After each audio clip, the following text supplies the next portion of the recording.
ஒழுங்காக சேர்ந்து நின்றிருந்தால் 10 இடம் அதிமுக கூவி கொண்டு வந்திருக்கும். வாக்கு எண்ணிக்கையை வைத்து சொல்லுகிறோம். அப்போ 3 இடம் பாமக வந்திருக்கும்.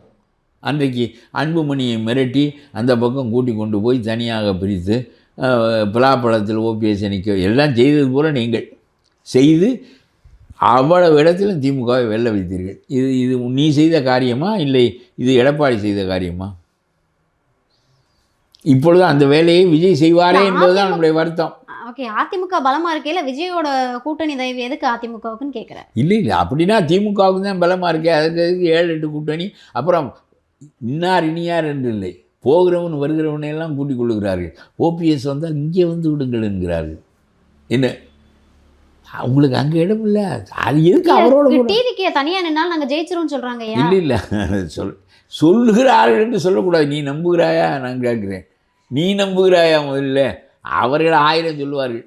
நாங்கள் நாளைக்கு விண்ணை சாடுவோம், வானத்தில் ஏறி குதிப்போம் என்று சொல்லுவார்கள். நடக்க வேண்டுமே.